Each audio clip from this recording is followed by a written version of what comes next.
আসসালামু আলাইকুম সবাইকে। কেমন আছেন সবাই? অনেকদিন পর আমরা আবারও চলে আসলাম আমাদের লাইভ ক্লাসেসগুলা কন্টিনিউ করতে। আশা করি সবাই ভালো আছেন। সো লম্বা একটা ঈদের ছুটির পরে আমরা আজকে ফার্স্ট আমাদের লাইভ সেশনগুলো আবার স্টার্ট করছি। কারো যদি কোয়েশ্চেন থেকে থাকে আমাদের লাইভ সেশনগুলো হয় প্রতি শনিবার এবং প্রতি বুধবার। সো আজকে আমাদের লাইভ সেশনটা হবে আপনাদের সবার পছন্দের এবং সবচেয়ে ভয়ের মডিউল যেটা সেটার উপর, স্পিকিং মডিউলের উপর। সো আমরা একটু কয়েকজন ভিউয়ার্সের জন্য অপেক্ষা করি। আমাদের ভিউয়ার কাউন্ট একটু বেড়ে গেলেই আমরা আজকের ক্লাসটা স্টার্ট করে দিব।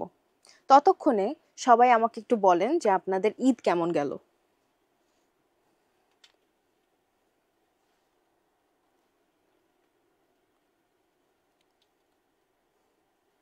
একজন লিখেছেন হ্যালো, রোজি হক। হ্যালো, আপনার ঈদ কেমন গেল আমাদের সাথে কমেন্টে শেয়ার করুন। আমরা আমাদের ভিউয়ার কাউন্ট একটু বেড়ে গেলেই আমরা ক্লাসটা স্টার্ট করে দেব।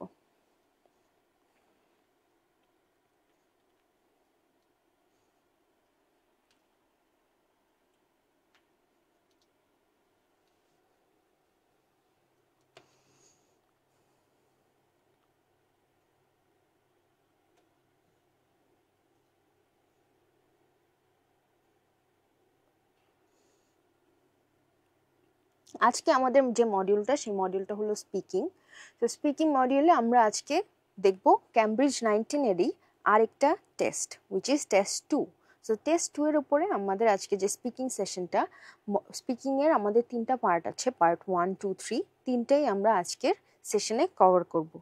সো আপনারা একটু ততক্ষণে মানুষজন আসতে আসতে একটু আমাকে জানান যে আপনাদের ঈদ কেমন গেল। এত লম্বা একটা ছুটি আমরা কাটিয়ে আসলাম।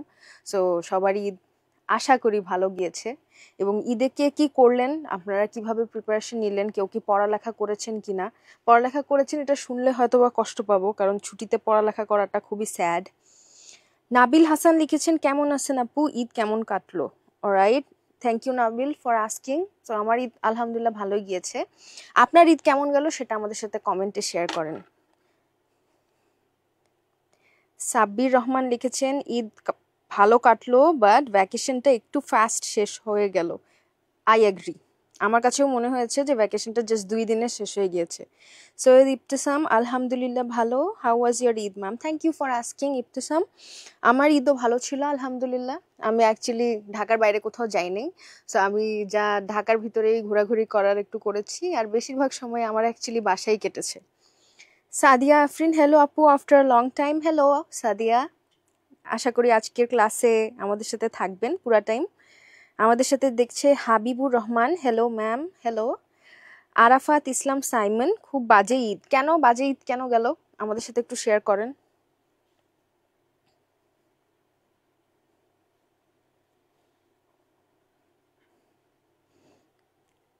আমাদের সাথে জয়েন করেছেন মারিয়া কবির। মারিয়া বলেছেন ঈদ মোবারক। ঈদ মোবারক টু ইউ টু।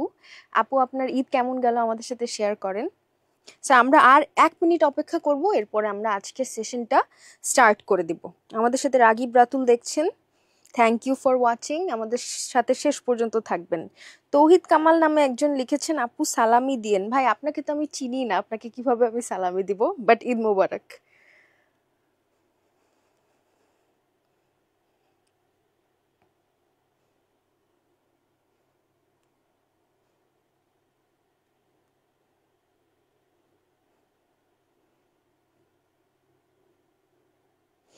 ওয়াফিউল হক লিখেছেন হ্যালো আপু।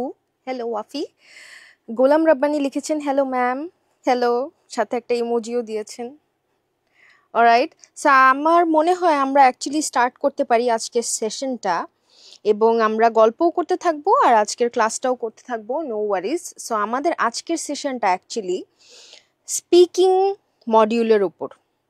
সো স্পিকিং মডিউলে আমাদের আজকে কোনটা দেখবো আমরা, ক্যামব্রিজ 19-এর টেস্ট 2 এর স্পিকিং সেকশনটা। সো চলেন আমরা আজকের ক্লাস যেহেতু স্টার্ট করব, স্পিকিংয়ে যাওয়ার আগে আমরা একটু ওভারঅল ফরম্যাটটা নিয়ে একটু আইডিয়াটা ক্লিয়ার করে নিই। সো আপনাদের আই গেস আপনাদের এটা ধারণা আছে যে ওভারঅল স্পিকিং মডিউলটা আমাদের কতক্ষণের হয়ে থাকে। আমাকে একটু জানান কমেন্টে যে স্পিকিং মডিউলটা আমাদের টোটাল ডিউরেশনটা কতক্ষণ থাকে। যারা আগের ক্লাসটা করেছেন আমরা কিন্তু এই কথাটা বলেছিলাম, টোটাল ডিউরেশনটা কতক্ষণ থাকে সেটা জানার কথা। যদি ভুলে যান ঈদের ছুটিতে তাহলে ভেরি স্যাড। আচ্ছা দেখি কেউ জানালো নাকি আমাদেরকে? আদিত্য চৌধুরী লিখেছেন আপু একটা কোয়েশ্চেন ছিল, স্যার একটু কোয়েশ্চেনটা লিখে দেন এখানে, আমরা তাহলে যখন আমরা আনসারে যাব তখন আমরা আনসার করব। ইমরান লিখেছি ঈদে ঘুরলে গরু কাটবে কে? অলরাইট, আমাদেরকে বলেন তো স্পিকিং মডিউলের আমাদের পুরো টাইমটা কতক্ষণ? সৈয়দ ইবতেসাম লিখেছেন 13 থেকে 15 মিনিটস। Well, close. আমাদের অ্যাকচুয়ালি টোটাল ডিউরেশনটা, স্পিকিং মডিউলের টোটাল ডিউরেশনটা হলো 11 থেকে 14 মিনিট।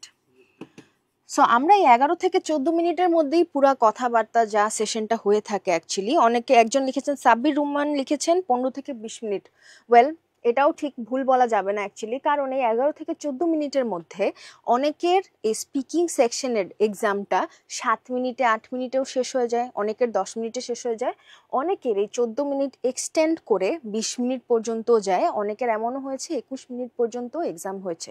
সো এটা অ্যাকচুয়ালি এক্সামিনারের উপর ডিপেন্ড করে যে উনি কতক্ষণ আপনাকে পরীক্ষা করতে চায়, বাট ইউজুয়ালি অন অ্যাভারেজ টাইমিংটা এর মধ্যেই সীমাবদ্ধ থাকে। সো আমরা একটা কাজ করি, আমরা 3টা পার্ট কোনটা কোনটা সেটা তো আমরা ক্লিয়ারলি জানি, রাইট? সো পার্ট 1 যেটা, সেটা আমাদের কি ইন্ট্রোডাক্টরি সেকশন বলা হয়। এখানে লেখা আছে introduction and personal questions. So যে কোনো কনভারসেশন শুরু করার আগে কিন্তু আমরা কি করি, যে কোনো কনভারসেশন শুরু করার আগে আমরা কিন্তু আগে একজনকে জেনে নেই বা একটু কথাবার্তা স্টার্ট করার জন্য কিছু ওয়ার্ম আপ কোয়েশ্চেন্স করি, রাইট? সো আমরা একটা কাজ করি, চলেন প্রত্যেকটা সেকশনের পারপাস কি, আনসার স্টাইল কি, টিপ আমরা কোনগুলো ইউজ করতে পারি এবং টাইমিং কেমন থাকে সেটা জেনে গেলে কিন্তু আমাদের জন্য ব্যাপারটা অনেকটুকু ইজিয়ার হয়ে যায়। আমাদের যদি ফাউন্ডেশনটা স্ট্রং থাকে তাহলে আমাদের জন্য কিন্তু স্পিকিং সেকশনটাকে ডিল করা কোনো ব্যাপারই হবে না। সো চলেন ফার্স্টে আমরা দেখি পার্ট 1, ইন্ট্রোডাকশন বা ইন্ট্রোডাক্টরি সেকশনের বা পার্সোনাল কোয়েশ্চেন্সের আমাদের পারপাসটা কি। ওয়েল, এই সেকশনটা রাখাই হয়েছে একজন ক্যান্ডিডেটকে একটু কমফোর্টেবল করার জন্য। যেহেতু এক্সাম সেটিং, তার মধ্যে আইএলস এক্সাম নিয়ে সবার মনেই ভয় থাকে যে কেমন না কেমন হবে এক্সাম। সো ওই সিচুয়েশনে যেন কেউ বসলে বা কারো সামনে এক্সামিনার যদি থাকে তখন কি হয়, অনেকে ভয় পেয়ে যায়। সো এই ভয়টা যেন না পায় বা অ্যাটলিস্ট ইজি যেন হয়ে যায় ওই কনভারসেশনাল সেটিংয়ে, এটার জন্য পার্ট 1টা অ্যাকচুয়ালি রাখা হয়েছে। সো পারপাসটা পার্ট 1-এর আমাদের এক্স্যাক্টলি হলো ওয়ার্ম আপ করা, ক্যান্ডিডেটকে একটু এই সেটিংয়ে কমফোর্টেবল করে ফেলা। আনসার স্টাইল, সো আমাদের কোয়েশ্চেন্স এখানে খুবই বেসিক টাইপের কিছু কোয়েশ্চেন্স থাকে। ইউজুয়ালি আপনার নাম কি, আপনি কি করেন, কোথায় পড়ছেন, বা আপনার পছন্দের হবিস কি, এই ধরনের এই রিলেটেড কোয়েশ্চেন্স থাকে। অনেক সময় পার্টিকুলার কোনো টপিক রিলেটেড কোয়েশ্চেন করতে পারে, কিন্তু সেটার আনসার আপনাকে খুবই ব্রিফভাবে দিতে হয়। সো ইউজুয়ালি আমাদের এটার আনসার স্টাইল আমরা 1 to 3 সেন্টেন্সেসের মধ্যে রাখলেই পারি। এখন আমি কি শুধু 1 থেকে 3 সেন্টেন্সেসের মধ্যেই আনসার বলবো? আপু আমার যদি 4 সেন্টেন্সে হয়ে যায় আনসার, তাহলে কি কোনো সমস্যা আছে? কোনো সমস্যা নাই, ঠিক আছে। বাট আপনাকে এই জিনিসটা ক্লিয়ারলি ধরতে জানতে হবে কখন এক্সামিনার আপনাকে থামতে বলতেছে। অনেকে কি করে, এক্সামিনার এক্স্যাক্টলি আপনাকে কখন থামতে বলতেছে এই ইন্ডিকেশনটা বুঝতে পারে না, এটা সমস্যা হয়ে যায়। সো আমরা 1 to 3 সেন্টেন্সেস বা 1 to 4 সেন্টেন্সেসের মধ্যে আমাদের আনসারগুলো রাখার চেষ্টা করব।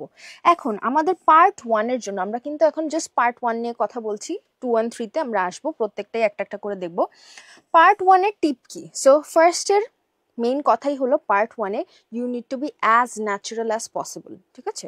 সো আনসারগুলো আপনার থাকবে খুবই ব্রিফ, অ্যাজ ইন শর্ট, এবং আপনার আনসার হতে হবে ন্যাচারাল। কেউ ভুলেও কোনো আনসার মুখস্থ করে যাওয়ার চেষ্টা করবেন না। অনেক স্টুডেন্টরাই এমন আছেন যারা বলেন যে আপু আমি যদি কয়েকটা গড়বাঁধা আনসার মুখস্থ করে যাই, আমাকে ওটা জিজ্ঞেস করলেই তো আমি সাথে সাথে বলতে পারবো। মুখস্থ বিদ্যার একটা অনেক বড় সমস্যা হলো আপনাকে ওই কোয়েশ্চেনের মাঝেই যদি একটা অন্য কোয়েশ্চেন বা একটা ফলো আপ কোয়েশ্চেন করে, তখন ওই মানুষগুলা কিন্তু আটকায় যায়। কারণ অ্যাকচুয়ালি এই কোয়েশ্চেনগুলো করার রিজন হলো আপনি ইংলিশে ঠিকমতো চিন্তা করে কথা বলতে পারছেন কিনা, এই জিনিসটা দেখা। সো তখনই ওই জায়গাতেই আপনি যদি সাথে সাথে আনসার না দিতে পারেন, তখন সেটা কিন্তু আপনার একটা মাইনাস পয়েন্ট হিসেবে কাজ করবে। এই জন্য you need to be as natural as possible and আনসার্সগুলো রাখার চেষ্টা করবেন শর্টভাবে পার্ট 1-এর জন্য। এখন টাইমিং, পার্ট 1-এ ইউজুয়ালি যে একটা কনভারসেশন হচ্ছে, আপনাকে একটা কোয়েশ্চেন করছে, আপনি উত্তর দিচ্ছেন, আবার সে একটা কোয়েশ্চেন হয়তো বা করবে, বা ওইটা রিলেটেড একটা কোয়েশ্চেন করতে পারে, বা অন্য একটা কোয়েশ্চেন করতে পারে। এসব করতে করতে পার্ট 1-এ আমাদের অ্যারাউন্ড 4 to 5 মিনিটস চলে যায়, ঠিক ঠিক আছে? সো এই জায়গায় অনেকের 6 মিনিটও যায়, অনেকের 3 মিনিটে হয়ে যায়, কোনো সমস্যা নাই। কম বা বেশি টাইমিং এর উপর আপনার পারফরমেন্স কেমন হয়েছে বা এটা আন্দাজ করাটা কখনোই পসিবল না। এটা সম্পূর্ণ এক্সামিনারের উপর যে সে আপনার পারফরমেন্সটাকে কিভাবে জাজ করতেছে। সো চেষ্টা করবেন কনফিডেন্টলি সব কিছুর আনসার দেওয়া। So part 1 I guess clear হয়ে গেছে। আচ্ছা, আমাদের এখানে কিছু কোয়েশ্চেন্স আসছে, আমরা একটু কোয়েশ্চেনগুলা ডিল করে আসি। আমাদের এখানে নাভিদ ভাই কোয়েশ্চেন করেছেন, আপু যদি ওয়ান ওয়ার্ড আনসার দিই। অলরাইট, আমরা এটাতে একটু পরে ইনডেপথ আলোচনা করব। সো আমরা ওয়ান ওয়ার্ড আনসার যদি দেই তখন আমাদের যেটা হবে, আমাদের অ্যাকচুয়ালি স্পিকিং মডিউলটাতে দেখা হয় আমরা সময় নিয়ে ফুল সেন্টেন্সেসে কথা বলতে পারছি কিনা। সো ওয়ান ওয়ার্ড আপনাকে যদি কোয়েশ্চেন করা হয় হোয়াটস ইয়োর নেম, আপনি আপনার নাম বললেন নাভিদ, ঠিক আছে? এরপরে আপনাকে ওটারই একটা ফলো আপ কোয়েশ্চেন করবে যে what may I call you, আপনি বললেন নাভিদ, ঠিক আছে? এরকম করে যাচ্ছে কনভারসেশনটা। সো তখন আপনার কি হচ্ছে, আপনি শর্ট অ্যান্সার্স দিচ্ছেন। নামের পরে আপনার আসলো, আপনাকে জিজ্ঞেস করলো what's your hobby or what you usually do in your free time, আপনি বললেন কি রাইডিং আ বাইক অথবা রাইডিং। সো এটা বলার পরে তারা এক্সপেক্ট করে আপনি একটা এক্সপ্লেনেশন দিবেন। সো এই এক্সপ্লেনেশনটা যদি না দেন তখন অটোমেটিকলি বুঝে ফেলবে এক্সামিনার যে আপনি কনফিডেন্ট না আপনার আনসার নিয়ে, অথবা আপনি ফুল সেন্টেন্সেস জেনারেট করতে পারেন না, তখন অটোমেটিকলি আপনার নাম্বারটা কমতে পারে। আশা করি আমরা বুঝতে পেরেছি। কোনো কোয়েশ্চেন যদি থাকে একটু কমেন্ট বক্সে করেন। আমরা পার্ট 2 অ্যান্ড পার্ট 3 এর ওভারঅল ফরম্যাটটা বোঝার পরে আমরা আবার কোয়েশ্চেন্সগুলোতে ফেরত আসছি। সো পার্ট 1 আই গেস আপনাদের আইডিয়াটা ক্লিয়ার হয়ে গেল। আমরা এবার পার্ট 2 নিয়ে এই ডিসকাশনটায় আসি যে পার্ট 2টা আমাদেরকে কিভাবে করতে হয়। পার্ট 1 আমাদের ডান, এবার আমরা আসতেছি পার্ট 2তে। Q cards. কিউ কার্ডসের আরেকটা নাম কি, যারা আগের ক্লাস করছেন তারা হয়তোবা জানেন। কিউ কার্ডসের আরেকটা নাম হলো টাস্ক কার্ডস। সো এটাতে আমাদেরকে একটা টপিক দেওয়া হয় এবং এই টপিক ভুলেও কখনো কেউই চেঞ্জ করবে না। আপনি যদি কান্নাকাটি শুরু করেন এক্সামিনারের সামনে তাহলেও কিন্তু চেঞ্জ করবে না। সো আমাদের এই কিউ কার্ডসে কি হয়, কিউ কার্ডের পারপাসটা কি? কিউ কার্ডের অ্যাকচুয়াল পারপাস হলো আপনি ইন্ট্রোডাকশন, কনক্লুশন এবং মেইন আনসার সহ একটা স্ট্রাকচার্ড আনসার দিতে পারছেন কিনা এটা চেক করা। সো কিউ কার্ডে অ্যাকচুয়ালি দেখে যে আপনি সুন্দর মতন স্ট্রাকচার্ড একটা আনসার দিতে পারছেন কিনা within a given time. So আমাদের এখানে গিভেন টাইমটা কিন্তু থাকে 2 মিনিটস, ঠিক আছে? সো এই 2 মিনিটসের মধ্যে আমাদেরকে আনসারগুলো যেই কোয়েশ্চেনটা করা হয় ওই কোয়েশ্চেনের আনসারগুলো কিন্তু কভার করতে হয়। আনসার স্টাইল কেমন হয়, এই যে টাইমড কন্ডিশনের মধ্যে স্ট্রাকচার্ড, এগেন আমরা এখানে আনসার স্টাইলটাতে আমরা কি ইন্ট্রোডাকশন ঠিক মতো দিতে পারছি কিনা, ইন্ট্রোডাকশন প্লাস আমাদের মেইন আনসার প্লাস আমাদের কনক্লুশন, সুন্দর করে জিনিসটাকে র্যাপ আপ করতে পারছি কিনা, এই জিনিসটা চেক করা হয় আমাদের টাস্ক কার্ডসে বা কিউ কার্ডসে। কিউ কার্ডসে আপনাকে একটা মেইন টপিক দিয়ে ওটার কিছু ফলো আপ কোয়েশ্চেন্স দেওয়া থাকে। একটু পরেই আমরা এরকম একটা কোয়েশ্চেন দেখতে পারবো এবং ওই কোয়েশ্চেন রিলেটেড কিছু আনসার্সও আমরা দেখব। এরপর আমাদের আসছে কি টিপ। সো আমাদের ইউজুয়ালি টাস্ক 2 এর জন্য যে সবচেয়ে ইম্পর্টেন্ট টিপটা সেটা হলো কোয়েশ্চেনগুলোকেই নিজের আনসার সাজানোর জন্য ইউজ করা। সো আমরা আপাতত এখানে লিখে রাখি, টিপটা হলো ইউজিং প্রম্পটস। যে কোয়েশ্চেনগুলো দিয়েছে, প্রম্পটগুলো দিয়েছে, সেগুলাই ইউজ করা। আমরা একটু পরে এটার একটা ব্রেকডাউন দেখবো যে কিভাবে আমরা ওই প্রম্পটটাকে ইউজ করে পুরো সুন্দর করে আনসারটাকে সাজাতে পারি।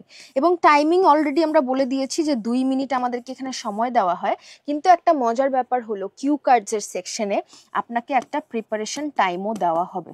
সো প্রেপ টাইম আপনার কতক্ষণ থাকবে, 1 মিনিট অথবা 60 সেকেন্ডস। এখন 1 মিনিটে আপু আমি কিভাবে আমার আনসার রেডি করব, এটা আমরা একটু পরেই দেখব যে কিভাবে আমরা 1 মিনিটে আমাদের আনসারসগুলো রেডি করে ফেলতে পারি। অলরাইট, এবার চলেন আমরা একটু পার্ট 3 এর আমরা দেখে নিই পার্ট 3 এর আমাদের ব্রেকডাউনটা কেমন হচ্ছে। পার্ট 3 এর ব্রেকডাউনটা দেখার পরে আমরা আমাদের আজকের স্পিকিং টেস্ট যেটা সেটাতে চলে যাব। Discussion questions. এই ডিসকাশন কোয়েশ্চেন্সে কি হয়, এটা আমাদের এখানে একটা লম্বা ডিসকাশন হয় এক্সামিনার এবং স্টুডেন্ট দুইজনের মাঝখানে। সো এখানে এক্সামিনার আপনাকে এক্সপেক্ট করে that you lead the conversation, ঠিক আছে? যে আপনি লিড দিচ্ছেন, এমনভাবে উত্তর দিতে হবে যাতে সেখান থেকে আপনাকে ফলো আপ কোয়েশ্চেনসও করতে পারে এবং আপনি ফুল সেন্টেন্সেস সুন্দর করে এক্সপ্লেনেশন দিয়ে আনসার দিচ্ছেন, এভাবে করে দিচ্ছেন কিনা এই জিনিসগুলো চেক করে। সো ইউজুয়ালি এটার পারপাসটা কি? পারপাসটা হলো ওপিনিয়ন প্লাস এক্সপ্লেনেশন, এই দুইটা জিনিস আপনি নিজের আনসারের মধ্যে সাজায় দিতে পারতেছেন কিনা এই জিনিসটা চেক করা। আনসারের মধ্যে নিজের যুক্তিটাকে উপস্থাপন করতে পারছেন কিনা এবং নিজের যুক্তি উপস্থাপনের পাশাপাশি সেই যুক্তিটাকে প্রপার এক্সাম্পলস এভিডেন্সেস দিয়ে ব্যাকআপ দিতে পারছেন কিনা এই জিনিসটা দেখা হয় আমাদের পার্ট 3-তে। এবং এখানে কিন্তু কোনো বাধা ধরা টপিক থাকে না। এটার আরেকটা নাম আছে, এটার নাম হলো ফলো আপ সেকশন। সো আমাদেরকে কিন্তু অনেক সময় পার্ট 2 এর আশেপাশে কোয়েশ্চেন্স করা হয় যাতে আমরা অলরেডি যেটা নিয়ে চিন্তা করে ফেলছি সেটার আদলেই আমরা আমাদের উত্তরগুলোকে সাজাতে পারি। অলরাইট, আনসার স্টাইল কেমন হবে? 100% লঙ্গার হইতে হবে, আগের মতন ব্রিফ আমাদের আনসার্স দিলে হবে না, বা স্ট্রাকচার তো 100% হতে হবে কিন্তু লম্বা হতে হবে আনসার্সগুলো। এবং এই আনসার্সগুলো লম্বা হওয়ার কারণ কি? এখানে আপনার কিন্তু রিজনস থাকে, আপনি যেই কথাই বলেন না কেন, এক্সাম্পলস থাকে, এই সবগুলো জিনিস অ্যাড করতে করতে কিন্তু আনসার্সগুলো লম্বা হয়ে যায়। এটার টিপস কি? এটার টিপ হলো আপনার আনসার্সগুলোর মাঝখানে লিঙ্কিং ওয়ার্ডস, যথেষ্ট লিঙ্কিং ওয়ার্ডস ইউজ করা। লিঙ্কিং ওয়ার্ডস প্লাস এক্সাম্পল। আমি সেকশন 3-তে বারবার এক্সাম্পল জিনিসটা লিখতেছি কারণ এই এক্সাম্পল, এভিডেন্স, স্টোরি, অ্যানেকডোট যাই বলেন না কেন, এই সবগুলো কিন্তু আমাদের পার্টিকুলারলি সেগমেন্ট 3-তে খুবই কাজে লাগে। টাইমিং আমাদের এই ক্ষেত্রে ইউজুয়ালি আমরা যেহেতু 4 to 5 সেন্টেন্সেস অথবা 4 to 6 সেন্টেন্সেস বলে থাকি, সো আমাদের এই এন্টায়ার সেকশনটা টাইমিং কিন্তু পার্ট 3-তে 5 to 6 মিনিটস হয়ে যায় অনেক সময় এটা 6 মিনিটসের বেশিও হতে পারে।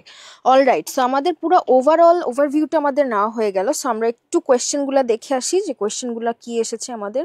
ফামিন লিখেছে hello. Hello Famin, nice to see you.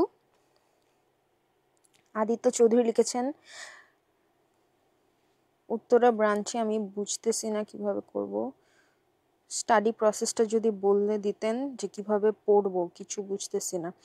Alright Aditya, একটা জিনিস একটু ক্লিয়ার করবেন যে আপনি কি উত্তরা ব্রাঞ্চে যে ভর্তি হয়েছেন আমাদের মেন্টরসে, ওখানে কি আপনার ক্লাস শুরু হয়েছে কিনা? আপনি কি ওরিয়েন্টেশন বা আপনার ক্লাস 1-2 কোনোটা কি করেছেন নাকি এখনো ক্লাস শুরু হয়নি? এটা একটু জানাবেন, তাহলে আমার জন্য আপনার কোয়েশ্চেন আর আনসারটা দিতে ইজিয়ার হবে।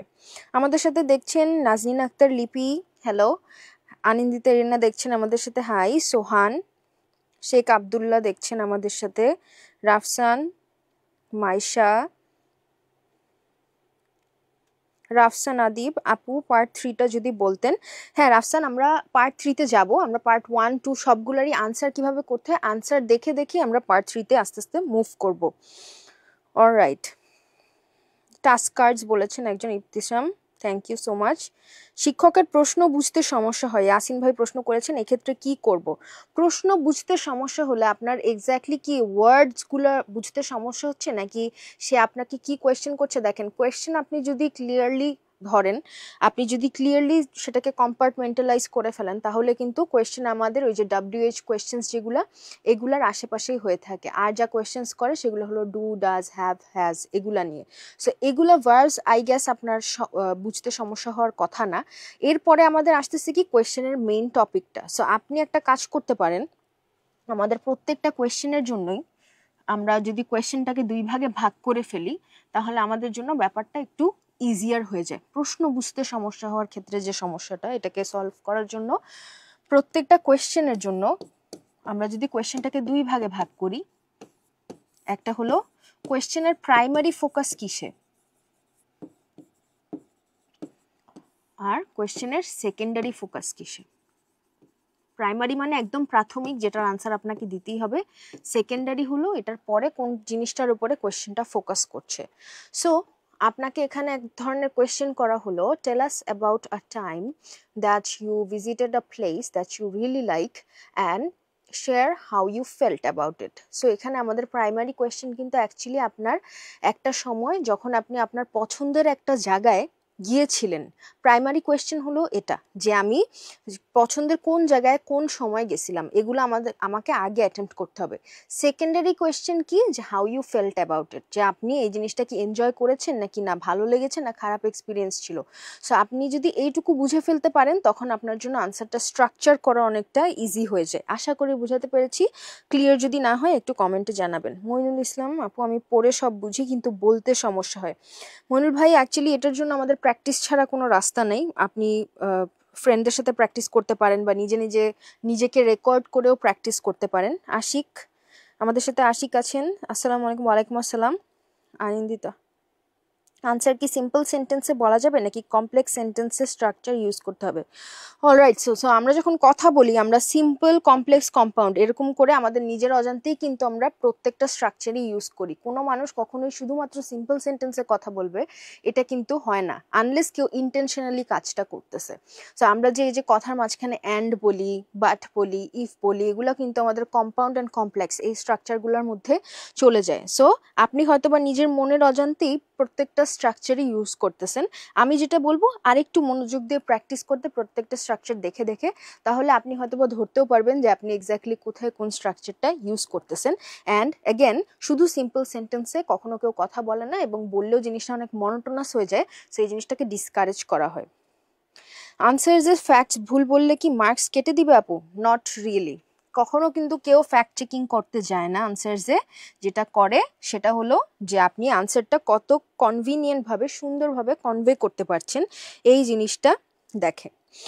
আচ্ছা, আলোক সরকার ম্যাম, মের ক্লাস শেষ করে বাসে অনলাইন ক্লাস করতে করতে যাচ্ছি। Alright, thank you so much Alok for joining us. আরেকজনের নাম আমি পড়তেই পারতেছি না। Hi, how are you? I am good, thank you so much. Alright, আমরা বাকি গল্প পরে করতেছি। আমরা আস্তে আস্তে হলো আমাদের একটু পড়ার দিকে চলে যাই। সো আমাদের যেসব জিনিস মনে রাখতে হবে সেগুলো কি, ভোকাবুলারি আমাদের সিম্পল কয়েকটা, বারবার রিপিটেটিভ না হয়ে আমরা কিন্তু একটু ভ্যারিড ভোকাবুলারি ইউজ করার চেষ্টা করব। ঠিক আছে, বারবার গিভ গিভ গিভ না বলে সেই জায়গায় প্রোভাইড বলেন, বারবার সি, শো এগুলা না বলে ডিনোট বলেন, ইলাস্ট্রেট বলেন, এরকম। এবং সেন্টেন্সের স্ট্রাকচারেও একটু ভ্যারিয়েশন জানতে হবে। কিছু examples and personal experiences add করলে আপনার আনসার্সগুলো অথেন্টিক লাগে, ন্যাচারাল লাগে। যেটা শুরুতেই বলছি যে আপনার আনসার্সগুলো অবশ্যই ন্যাচারাল হইতে হবে। Stay relevant and avoid getting of topic. ওই যে আমরা সবাই জানি যে আপনার গ্রাম নিয়ে লিখতে বলছে, এরপর আপনি গ্রাম নিয়ে লিখতে লিখতে গ্রামের পাশের পুকুর, সেই পুকুরের কুমিরের ডেসক্রিপশন দিচ্ছেন। এগুলোর কোনো প্রয়োজন নেই। যেই কোয়েশ্চেন করা হয়েছে সেই কোয়েশ্চেনেরই শুধুমাত্র আনসার দিবেন। Keep answers coherent and connected with linking words. Coherent রাখা মানে কি? কোহেরেন্ট মানে আপনার আনসার্স ফার্স্ট সেন্টেন্স সেকেন্ড সেন্টেন্সের মধ্যে ছন্দ বা মিল আছে নাকি, এবং সেকেন্ডের সাথে থার্ডটার কানেকশন আছে নাকি, এই জিনিসগুলো দেখা। এই জিনিসগুলোই এনশিওর করে আমাদের লিঙ্কিং ওয়ার্ডস। সো এইগুলো আমাদের ইউজেজের মধ্যে রাখতে হবে। Practice fluency, not perfection. সব সময় কিন্তু আমরা যে কথার মধ্যে একদমই ভুল করি না এমন না। অনেকে কি করে, ভুল করলে যখন বোঝা যায় সাথে সাথে একটু কনসাস হয়ে যায় এই জিনিসটা নিয়ে, এবং কি হয়, থেমে যায়, হ্যাঁ আমি তো ভুল করে ফেলছি, তাহলে মনে হয় আমার পুরাটাই গেল। এই জিনিসটা না করে থেমে থাকবেন না, আপনি কিন্তু আস্তে আস্তে জিনিসটার দিকে চলে যাবেন। সো চলেন আমরা একটু আমাদের ইন্ট্রোডাক্টরি সেকশনের কোয়েশ্চেনগুলো দেখে নিই। ওয়ার্ম আপ কোয়েশ্চেন্স, আপনারা চাইলে ক্লাসের টাইমে স্ক্রিনশটসও নিয়ে নিতে পারেন। সো ওয়ার্ম আপ কোয়েশ্চেনতে কি আসতেছে আমাদের? ফার্স্টে what's your name, where are you from. Simple কোয়েশ্চেনের আনসার আমরা কিন্তু ফার্স্টেই বলছি 1 to 3 সেন্টেন্সেসের মধ্যে আমরা আনসারগুলো দিতে পারি। আনসারটা কতটুকু গুছায় দিচ্ছেন এবং কতটুকু ন্যাচারালি দিচ্ছেন সেটা দেখা হয়। এবং দেখেন পার্ট 1 কোয়েশ্চেন করছে কি, লেটস টক অ্যাবাউট হলিডেজ। আপনাকে একটা টপিক ইন্ট্রোডিউস করে দিছে যে আমরা হলিডে নিয়ে কথা বলবো। Number 1, do you prefer spending holidays with friends or family? Number 2, what kind of, so দেখেন, do you prefer spending holidays with friends or family? So আপনার প্রেফারেন্সটা জানতে চাচ্ছে number 1-এ। Number 2, what kind of holiday accommodation do you like to stay in? Accommodation মানে আপনি যখন হলিডেতে যান তখন আপনি কি ধরনের জায়গায় থাকতে পছন্দ করেন, এই জিনিসটা জানতে চাচ্ছে। What plans do you have for your next holiday? Next হলিডের প্ল্যান অলরেডি জানতে চাচ্ছে। Is your city or region a good place for other people to visit? আপনি যে দেশে থাকেন বা যে জায়গায় থাকেন সেটা কি অন্যদের জন্য একটা ভালো জায়গা নাকি হলিডে হিসেবে, সেই জিনিসটা আপনাকে জানতে চাচ্ছে। সো কোয়েশ্চেনস আমাদের পার্ট 1-এর কিন্তু এগুলো। এবার আমরা দেখি চলেন আনসার কিভাবে করব। What's your name? My name is দিয়ে এখানে আপনি ফুল নেম দিয়ে দিবেন, but most people just call me. আপনাকে এক্সামিনার কোন নামে ডাকবে সেটা আপনি এখানেই ক্লিয়ার করে দিবেন। Most people just call me দিয়ে, অথবা but you can call me, you may call me, এরকম করে কিন্তু বলা যায়। দেখেন example, my name is Nuraiza but most people just call me Noor. ঠিক আছে, এভাবে করে নিজের নামটাকে ক্লিয়ার করে দেওয়া। Where are you from, I am from, city name এখানে দিয়ে দেওয়া, আপনি কোথায় থাকতেছেন সেটা, এবং এই সিটিটা কোন জায়গার আন্ডারে সেটা দিয়ে দিবেন, এবং এই জায়গাটা কোন দেশের আন্ডারে সেটা দিলে সুন্দর একটা স্ট্রাকচার কিন্তু রেডি হয়ে যাচ্ছে। It's known for 1 or 2 brief details about your home town. So আপনার হোম টাউন যদি হয় টাঙ্গাইল, সো টাঙ্গাইলের কোন দুইটা জিনিস বা কোন একটা জিনিসের জন্য টাঙ্গাইল ফেমাস সেটা এখানে অ্যাড করে দিতে পারেন। আপনার হোম টাউন যদি হয় বরিশাল, কোন জিনিসের জন্য বরিশাল ফেমাস সেই জিনিসটা এখানে দিয়ে দিতে পারেন। যেমন example, I am from Dhaka, city name চলে আসছে, the capital city of Bangladesh, এখানে রিজিয়ন ডিভিশন দেওয়ার কোনো দরকার পড়তেছে না। It's a busy and vibrant place, এখানে দেখেন অ্যাডজেক্টিভস ইউজ করছে, কেন? ঢাকার নেচারটাকে বলার জন্য ক্লিয়ারলি কিছু অ্যাডজেক্টিভস ইউজ করে দিছে। Known for its street food and rich culture, দুইটা ফিচারও বলে দিল যে স্ট্রিট ফুড আর রিচ কালচারের জন্য ঢাকা অনেক পপুলার। সো আমরা first warm up questions cross করে কিন্তু আস্তে আস্তে চলে আসলাম হলিডেজ। ঠিক আছে, সো হলিডেজে দেখেন, do you prefer spending holidays with friends or family? ফার্স্টেই মেইন কাহিনী যেটা করবেন সেটা হলো মেইন আনসারটা আগে দিয়ে দিবেন। মেইন আনসার শুরুটাই হবে মেইন আনসার দিয়ে, এরপরে থাকবে আপনার এক্সপ্লেনেশন প্লাস একটা আপনি চাইলে এক্সট্রা ইনফরমেশন দিতে পারেন, কিন্তু এক্সট্রা ইনফরমেশনটা যেন অবশ্যই রেলেভেন্ট হয়। সো আমি এখানে লিখে দিই আপনাদের সুবিধার জন্য, রেলেভেন্ট এক্সট্রা ইনফরমেশন। দেখেন এখানে আনসারটা কিভাবে দিছে, I enjoy holidays with both friends family, দুইভাবেই আমি এনজয় করি হলিডেটা। If I had to choose, I would say I prefer spending time with family. So spending time or spending them মানে spending holidays with my family. So এখানে clearly কিন্তু বলে দিল যে আমি দুইটাই পছন্দ করি, কিন্তু আমি ফ্যামিলির সাথে প্র্যাকটিস করতে বেশি পছন্দ করি। We don't get to spend, এখন দেখেন কেন ফ্যামিলির সাথে পছন্দ করে বেশি, এটার এক্সপ্লেনেশন দিচ্ছে। We don't get to spend a lot of quality time together during the year, so holidays are a great opportunity to reconnect, relax and create lasting memories. So কি জন্য ফ্যামিলির সাথে হলিডেজটা কাটাতে পছন্দ করতেছে, বলছে আমাদের বছরের খুব কম দেখা হয়, এই জন্য এই হলিডেজই একটা সময় যখন আমরা সবাই সবার সাথে রিকানেক্ট করতে পারি। দেখেন সে বারবার রিকানেকশন কথাটা না ইউজ করে ও কিন্তু আরো দুইটা পয়েন্টস এখানে অ্যাড করছে, একটা রিল্যাক্স, একটা হলো মেমোরিজের জন্য। That said, trips with friends are always more spontaneous and adventurous. So it depends on the kind of holiday I am after. সে কিন্তু কোয়েশ্চেনে দুইটা পয়েন্ট ছিল, ফ্যামিলি অর ফ্রেন্ডস, ও কিন্তু দুইটাই অ্যাপ্রোচ করছে। সো আমরা যখন কোয়েশ্চেনে আনসার দিব, মেইন আনসার দেওয়ার পর এক্সপ্লেনেশন দিয়ে দেখেন রেলেভেন্ট এক্সট্রা ইনফরমেশন, সে খুব সুন্দর করে জিনিসটাকে র্যাপ আপ করে ফেলছে কি দিয়ে, যে আমি ফ্রেন্ডসদের সাথেও পছন্দ করব, আমার জাস্ট দেখতে হবে যে আমি কোন টাইপের হলিডেতে যাচ্ছি। Second question, what kind of holiday accommodation? So থাকার জায়গা, অ্যাকোমোডেশন আমাদের বিভিন্ন ধরনের থাকে, হোটেল হয়, এয়ারবিএনবি হয়, রেস্টুরেন্ট হইতে পারে, অথবা কারো বাসাও হইতে পারে, right? So I usually prefer, দেখেন নিজের প্রেফারেন্সটা ক্লিয়ারলি মেইন আনসারটা আগে চলে আসতেছে, prefer cosy and private accommodations like Airbnb apartments or boutique hotels. So example দিয়ে সুন্দর করে স্পেসিফাই করে দিল যে আমি কোন ধরনের অ্যাকোমোডেশন ইউজুয়ালি পছন্দ করি, কেন পছন্দ করতেছে ওইটা আসতেছে এখানে। They offer a more personal touch and often have kitchens which I find really convenient. So আপনি এই ফরম্যাটটা লিখে রাখলে আপনার জন্য আনসার করাটা অনেকটা ইজি হয়ে যাবে। I also love, দেখেন এক্সট্রা ইনফরমেশন আসতেছে, places that have scenic views and are located close to nature. It just makes the whole experience more peaceful and relaxing. So এই আমাদের যখন আমরা আনসার দিব কোয়েশ্চেনের, কিন্তু আমরা প্রত্যেকটা পার্টি টাচ করার চেষ্টা করব, তাহলে কি হয় আপনি আনসার যেটা দিচ্ছেন সেটা একটা সুন্দর স্ট্রাকচার্ড আনসারও হচ্ছে, প্লাস একটা ন্যাচারাল অ্যাটেম্প্ট হচ্ছে জিনিসটা। থার্ড কোয়েশ্চেনে চলে আসি, চলেন। থার্ড কোয়েশ্চেনে আমাদের কি আছে, what plans do you have for your next holiday? Plans, so আপনি চাইলেই এখানে একের বেশি প্ল্যান বলতে পারেন, একটা প্ল্যান বললে কিন্তু আনসারটা একটু শর্ট হয়ে যেতে পারে। So it's better that you add 2 plans to your answer. So আমরা দেখি এখানে কিভাবে আনসার করা হয়েছে। For my next holiday, I am planning a trip to the mountains. দেখেন, ফর মাই নেক্সট হলিডে, বারবার করে কোয়েশ্চেনটাকে রিপিট না করে কি করতেছে, তোতা পাখির মতো কোয়েশ্চেনটাকে বারবার রিপিট না করে চেষ্টা করবেন ইন্ট্রোডাকশনটাকে একটু ডিফারেন্ট করার, ঠিক আছে? সো এখানে ডিফারেন্ট করতেছে কিভাবে, নিজের ওপিনিয়নটাই প্রেজেন্ট করতেছে ফর মাই নেক্সট হলিডে। এখানে মাইটাকে ইউজ করে কিন্তু সে আনসারটাকে খুবই পার্সোনালাইজ করে ফেলতেছে। I am planning a trip to the mountains, কোথায় যাবে এটা clear. I have been feeling a bit overwhelmed lately, so I want to spend a few days away from the noise of the city, maybe go hiking and just breathe in some fresh air. So mountains এ কেন যেতে চাচ্ছে, যে তার অনেক suffocated লাগতেছে এই সিটির কেওসটা, এই জন্য সে মাউন্টেনে গিয়ে একটু হাইকিংও করতেছে এবং কিছু ফ্রেশ এয়ারও নিতে চাচ্ছে। I haven't finalized the location yet, but somewhere calm and scenic would be ideal. So আমি এখনো ডিসাইড করি নাই এক্স্যাক্টলি কোথায় যাব। আপনি এই জায়গায় চাইলে কিন্তু বান্দরবনও বলতে পারেন, আরও কি কি জায়গা আছে, কদমতলি আছে, এরকম বহু জায়গার নামও কিন্তু এক্সাম্পলে দিয়ে দিতে পারেন। আমি ফাইনালাইজ করছি যে আমি পার্টিকুলারলি এই জায়গায় যাব, অথবা মাউন্টেন্স যেহেতু অলরেডি বলে ফেলছেন যে আমি এটাও চিন্তা করছি, I am also considering going to sea or beaches if I have time, এরকম করে আরেকটা অপশনও এখানে দিয়ে দিতে পারেন। Is your city or region a good place for other people to visit on holiday?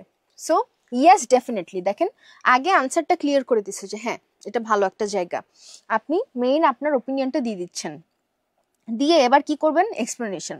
My city has a rich cultural history, great food and friendly locals. তিনটা reason দিছে কেন আমার সিটি ভালো। There are also several nearby attractions like rivers, hills and heritage sites. এখন adding information চলতেছে, ঠিক আছে? It's not as crowded as some touristy places, which makes it perfect for people looking for a more laid back মানে relaxed and authentic experience. So সুন্দর করে wrap up করে একটা conclusion কিন্তু দিয়ে দিল। So এবার আমরা একটু আমাদের questions, this is the end of our part 1 speaking section part 1। So আমরা একটু কোয়েশ্চেন্সগুলো দেখে আসি কার কি কোয়েশ্চেন্স, এরপর আমরা আস্তে আস্তে আমাদের পার্ট 2 তে চলে যাচ্ছি।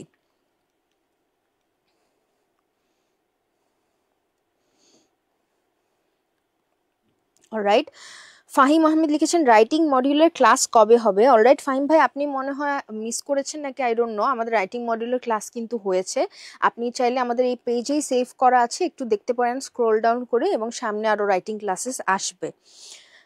আর এরপরে আমাদের আছে খুব ভালো class, Miraj thank you so much, Rakib, Tasfia, Sanjida Afrin আপু, evening any batches available for IELTS? Alright, Sanjida আপু আমাদেরকে কোয়েশ্চেন করেছেন।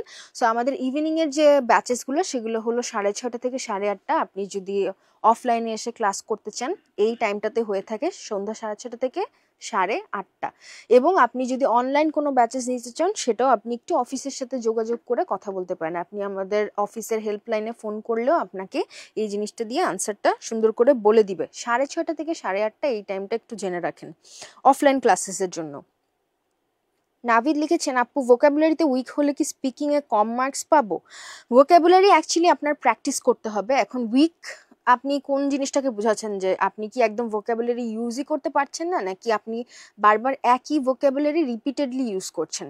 এখন এটা দুইভাবে হয়। আপনি যদি একটা সিম্পল ভোকাবুলারি জানেন বাট আনসারটা আপনি ফ্লুয়েন্টলি দিতে পারছেন, that is not going to be a problem. কিন্তু আপনি ভোকাবুলারিও ঠিক মতন জানেন না, কিন্তু বারবার রিপিট করছেন প্রত্যেকটা লাইন পরে পরে, এবং আপনি লাইনের ভোকাবুলারি অথবা ওয়ার্ডটার প্লেসমেন্টও ঠিকভাবে বসাতে পারছেন না, then that is going to be a problem. So একটু প্র্যাকটিস করবেন যাতে নিজের ভোকাবুলারির উপরে একটু কাজ করে কিছু ভ্যারিয়েশন জানতে পারেন। আনন্দিতা এরিনা লিখেছেন আপু, ডেইলি কতক্ষণ প্র্যাকটিস করলে ভালো স্কোর পাবো? অলরাইট, সো আমাদের একটা বদ্ধ ধারণা আছে যে আইএলসে আমরা যখন দিচ্ছি আমাদের আইএলসে ঘন্টার পর ঘন্টা বসে থাকা লাগবে বই খাতা নিয়ে, এটার দরকার নাই।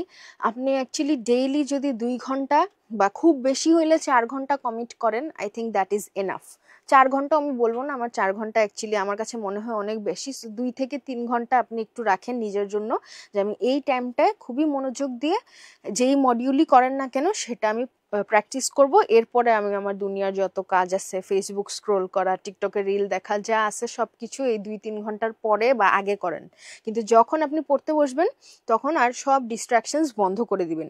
এখন কিভাবে পড়তে পারেন সেটাও আপনি মডিউল ওয়াইজ ভাগ করে নিতে পারেন, যে মডিউলটা আপনার কীরকম হইতে পারে। সো ওইটা ডিপেন্ড করতেছে আপনি কিভাবে পুরো প্র্যাকটিসটা করতে চাচ্ছেন সেটার উপর। ফারিয়া তাসনিম আপু, স্পিকিং পারি বাট বলতে গেলে আর বলতে পারি না, কোথায় কি বলতে হবে এটা বুঝতে পারি না। অলরাইট, সো ফারিয়া আপুর যে সমস্যাটা হচ্ছে, তার মানে আপনার সমস্যা হচ্ছে অর্গানাইজেশনে।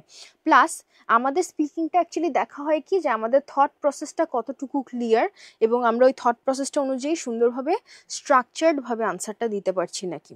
আই উড সাজেস্ট যে আমরা আজকে যেমন ক্লাসে যেই ফরম্যাটগুলো দেখাচ্ছি এটার বেসিসে আপনি একটু প্র্যাকটিস করে দেখেন। পাশাপাশি আপনি কোনো স্পিকিং পার্টনারের সাথে, আপনার ফ্রেন্ডসদের সাথে, বা আপনি বিভিন্ন এআই টুলস আছে ওগুলো ইউজ করেও আপনি কিন্তু প্র্যাকটিস করতে পারেন। পাশাপাশি পার্টিকুলারলি স্পিকিংয়ের জন্য আপনি যদি ক্লাস করতে চান, আমাদের মেন্টরসের যে স্পোকেন ক্লাসগুলো আছে সেগুলোও একটু করে দেখতে পারেন। এবং আমাদের এই স্পিকিং লাইভ ক্লাসেসের যে ফরম্যাটগুলা সেগুলা ফলো করলে I think it's going to be all right. বলতে গেলে আর বলতে পারি না, কোথায় কি বলতে হবে এটার আনসার দিয়ে দিলাম। আর আরেকটা কোয়েশ্চেন কি ছিল, বলতে গেলে আর বলতে পারি না, এটার প্র্যাকটিস ছাড়া কোনো বিকল্প নাই অ্যাকচুয়ালি। আপনার যদি মনে হয় যে কোনো শর্টকাট আছে কিনা, আদৌ আইএলসে অনেক স্টুডেন্টই শর্টকাট খুঁজে, অ্যাকচুয়ালি কোনো শর্টকাট এখানে নাই, প্র্যাকটিস করতেই হবে। নিজের সাথে ফার্স্টে প্র্যাকটিস করেন, নিজের ফোন আছে, আপনি নিজের কথাটাকে ফোনে রেকর্ড করেন, কতক্ষণ আপনি ফ্লুয়েন্টলি কথা বলতে পারতেছেন, 1 মিনিট নাকি 2 মিনিট, এবং ওই রেকর্ড করে রেকর্ডিংটা শুনেন, কোন কোন জায়গায় ভুল করলেন ওগুলা নিজেই দরকার হলে মার্ক করেন, মার্ক করে এরপর চেষ্টা করেন যে আমি এই পয়েন্টে ভুল করব না, এরকম করে আবার একটু প্র্যাকটিস করে দেখেন। প্র্যাকটিস ছাড়া কোনো উপায় নেই। আচ্ছা, আমাদের সাথে আছেন Irfan Rafin. We can also say vacation instead of holiday, right? All right, so holiday আর ভ্যাকেশন এই দুটো শব্দের মধ্যে কিন্তু অ্যাকচুয়ালি পার্থক্য আছে, কিন্তু আপনি যদি বলতে গিয়ে ফ্লুয়েন্টলি আপনি বলতেছেন কিনা এই জিনিসটা অ্যাকচুয়ালি দেখে। সো ফ্লুয়েন্টলি বলতে গিয়ে যদি বলে ফেলেন সমস্যা নেই, কিন্তু পার্থক্যটা আমি একটু ক্লিয়ারলি বুঝাই দিই। হলিডে হলো আপনার পার্টিকুলারলি কোনো ফেস্টিভ্যালের জন্য যে 3-4 দিনের যে ছুটি দেওয়া হয় সেটা, আর vacation is for a longer period. ধরেন আপনি 15 দিনের বেশি বা 1 মাসের বেশি অনেক লম্বা সময় ধরে আপনি কোনো একটা জিনিসে এঙ্গেজ আছেন, কোথাও ঘুরতে গেছেন, এই ধরনের জিনিসকে ভ্যাকেশন বলে।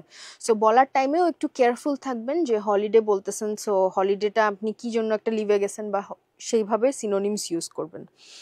অলরাইট, বিশাল লিখেছেন ফ্লুয়েন্সি ইমপ্রুভ করার কিছু টিপস দেন আপু। অলরাইট, ফ্লুয়েন্সির জন্য প্র্যাকটিস করতে হবে এবং আপনাকে অবশ্যই স্ট্রাকচার্ড আনসারটা প্র্যাকটিস করতে হবে। পাশাপাশি আপনি আপনার কথার মাঝখানে ভোকাবুলারি ইনকর্পোরেট করতে পারছেন নাকি, আপনি একই ভোকাবুলারি বারবার ইউজ করছেন এটাও দেখতে হবে। সো নিজেকে একটা কনস্ট্যান্ট এভালুয়েশনের মধ্যে রাখতে হবে। এবং প্র্যাকটিস করার জন্য আই উড সাজেস্ট যে আপনি একটা পুরো স্পিকিং মডিউল নিয়ে বসেন এবং দেখেন যে আপনি ওই স্পিকিং মডিউলটা 15 মিনিটে সুন্দরভাবে 2-3 লাইন বা 3-4 লাইনের সেন্টেন্সেসগুলা, বা স্পিকিং সেকশন 3তে যেমন আমাদের 4-5 সেন্টেন্সেসে আনসার দেওয়া লাগে, সেই সেন্টেন্সেসগুলো আপনি ওইভাবে বলতে পারতেছেন নাকি সেটা। যদি এখানে সমস্যা হয় তখন আপনার এক্স্যাক্টলি কাজ করতে হবে কিসে, সেন্টেন্স ফরমেশনে। সো এভাবে করে আপনি অ্যাকচুয়ালি আইডেন্টিফাই করেন, ট্রাবল শুট করেন যে আপনার এক্স্যাক্টলি কোন জায়গাটায় কাজ করতে হবে। অলরাইট, আমাদের সাথে রাতুল ভাই দেখছেন, হ্যালো। সোহানি আপু লিখেছেন স্পিকিংয়ের ক্ষেত্রে গ্রামারটা কি খুব খেয়াল করা হয়? কথা বলার সময় গ্রামারের টার্মগুলো খেয়াল থাকে না। অলরাইট, সো গ্রামারটা আপনি সেন্টেন্স স্ট্রাকচারে যদি এমনভাবে ইউজ করেন যে আপনার ভার্বই মিসিং হয়ে গেছে, অনেকে কথা বলে এমনভাবে যে কথা বলতেছে ঠিকই কিন্তু কথার সেন্টেন্সের মাঝখানে কোনো ভার্বস নাই। ভার্ব কিন্তু খুবই এসেনশিয়াল একটা পার্ট পুরো সেন্টেন্সের জন্য। সো ভার্ব না থাকলে that is going to be a problem, কারণ সেন্টেন্সের মিনিং চেঞ্জ হয়ে যেতে পারে। এখন ছোট ছোট আপনার ভুল যেগুলো ধরেন নাম্বারসে, জেন্ডারসে অথবা রিপিটেশন, এগুলোতে যদি প্রোনাউন্সিয়েশনে কখনো যদি কোনো ভুল হয়ে যায়, ছোটোখাটো বলতেছি না যে বারবার হইলে, তখন একটু কনসিডার করা হয়। কিন্তু একদম মেজর ভুল যেমন এই যে ভার্ব মিসিং, আর্টিকেল মিসিং, এই ধরনের জিনিসগুলো যদি হয় তখন কিন্তু একটু সমস্যা হতে পারে। সো এক্স্যাক্টলি আপনার কি ধরনের সমস্যাটা হয় সেটা একটু দেখবেন। অলরাইট, হৃদয় আহমেদ আছেন আমাদের সাথে। সৈয়দ ইবতেশাম লিখেছেন আপু সামনের দিকে আইএলস কি কম্পিউটার বেসড হয়ে যাবে? অলরাইট, সো মাত্র আমাদের যেটা আমরা জানি যে ইউকেভিআই যেটা, সেটা সম্পূর্ণ কম্পিউটার বেসড হয়ে গিয়েছে। এবং সামনে দিয়ে হবে কিনা এমন কোনো নোটিশ এখনো আমাদের কাছে আসেনি, এবং আই ডোন্ট থিঙ্ক যে সামনে দিয়ে হবে। তাহলে যাদের কম্পিউটার লিটারেসি নাই সম্পূর্ণভাবে তাদের জন্য কিন্তু সমস্যা হয়ে যেতে পারে। সো আই থিঙ্ক ওরা এক্সামটাকে ইনক্লুসিভই রাখার চেষ্টা করবে। সো আমরা দেখি যে সামনে গিয়ে কি হয়। আপাতত শুধু ইউকেভিআই যে এক্সামটা সেটা কম্পিউটার বেসড হয়ে গিয়েছে, ওটাতে কোনো পেপারের কোনো কাহিনী নাই। কিন্তু নর্মাল আমাদের যে আইএলস একাডেমিক বলেন, আইএলস জেনারেল বলেন, জেনারেল ট্রেনিং যেটা, সেগুলো এখনো পেপার বেসড মডিউলটাও কিন্তু বা পেপার বেস ডেলিভারি সিস্টেমটাও কিন্তু আমাদের এখনো আছে। অলরাইট, আমরা নেক্সট কোয়েশ্চেন্সগুলো দেখছি। আমরা একটু কিউ কার্ড সেকশনটা একটু দেখে আসি, চলেন। কিউ কার্ড সেকশনের আমাদের দেখেন কি বলছে, describe a car journey you made that took, দেখেন কার জার্নি, ফার্স্টে আমাদের প্রাইমারি ফোকাস কি, car journey you made that took longer than expected. Car জার্নিটা কি টাইপের হয়েছিল এটা কিন্তু ওরা স্পেসিফাই করে দিছে যে এমন একটা কার জার্নির কথা বলতে হবে যেটা আপনার এক্সপেকটেশনের চেয়ে বেশি লম্বা সময় ধরে হয়েছে, যে কোনো কারণে হতে পারে, পজিটিভ নেগেটিভ। সো আমাদের কিন্তু প্রাইমারি ফোকাস এই জিনিসটা, সেকেন্ডারি ফোকাস কিন্তু এই জিনিসটা যে লঙ্গার দেন এক্সপেক্টেড। একজন ভাইয়া প্রশ্ন করেছিলেন যে কোয়েশ্চেন কিভাবে বুঝবো। সো কোয়েশ্চেনটাকে যদি আমরা এভাবে ডাইসেক্ট করে ফেলি, কেটে ভাগ করে ফেলি, তাহলে আমাদের জন্য কিন্তু ইজিয়ার হয়ে যায়। ফলো আপ কোয়েশ্চেন্স, আমরা বলছিলাম আমরা প্রম্পটসগুলোই ইউজ করব আমাদের আনসারগুলো সাজানোর জন্য, ঠিক আছে। সো দেখেন ফলো আপ কোয়েশ্চেন্সে where you were going, where WH questions আসতেছে আমাদের, ঠিক আছে।